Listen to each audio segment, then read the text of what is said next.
What is Apocrypha? You can turn back now or learn the stuff they don't want you to know. Hello, thanks for tuning in and welcome back to the show. That's Matt behind the camera. Agent Scully is off in the darkness somewhere over there. I'm Ben, that makes this stuff they don't want you to know.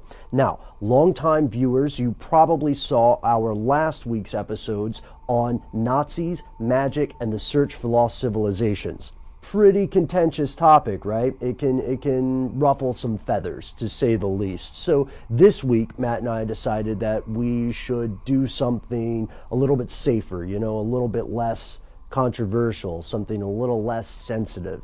And then instead, we decided to cover the evolution of the Bible, which I know is a weird sentence to say, but it's a real thing. And that brings us to our question about Apocrypha. Apocrypha essentially means something that is hidden. In the sense of biblical literature, Apocrypha refers to the collection of books that are kind of like the B-sides of the album that is the modern Bible.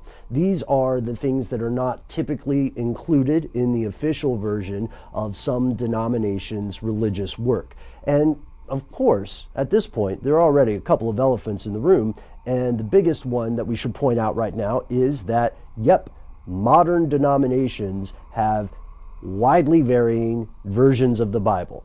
The Protestants would say that the Catholics put extra books in the Bible, and the Catholic Church would say that the Protestants don't have the real version because they're missing books. And then, of course, that's not counting other religions that have newly inspired works, right? Like the Book of Mormon, for instance. And the second elephant in the room here, or should I say elephant in the church?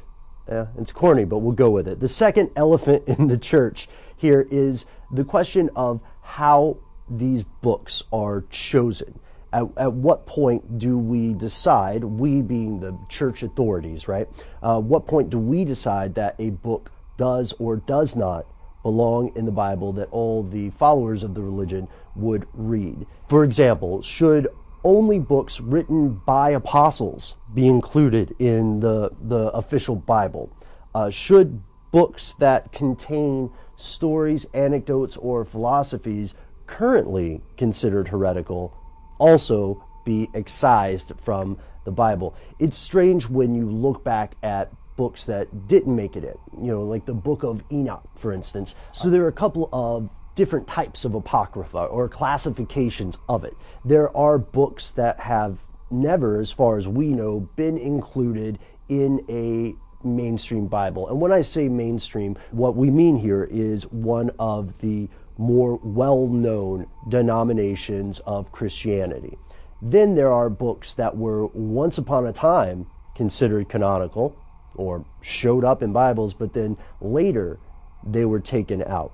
And while this may seem to some people like just dusty old history, the truth of it couldn't be further from that. Modern research is showing us more and more amazing stuff about the history of the Bible. And as we know, there are suppressed books of the Bible, or they were suppressed at one point in time, non-canonical apocryphal works that have some very, very different takes on what we perceive as the religious doctrine of the modern age.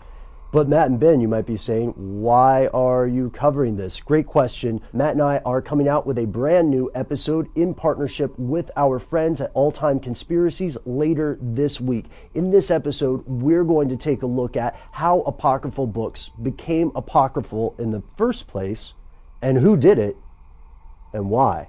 And this is where Matt and I would like to ask for your help. There are too many books that didn't make it in, non-canonical, or never were included in the Bible. There are just too many of them for us to cover in one video. However, on our audio podcast, we'd like to really dive into some of these and explore why they were not included today, or why they were excised or suppressed. So let us know in the comments which apocryphal books of the Bible you'd like to hear more about in our audio podcast. Thank you guys so much for watching. You can find us on Facebook, you can find us on Twitter, and you can always send us an email. We are conspiracy@howstuffworks.com.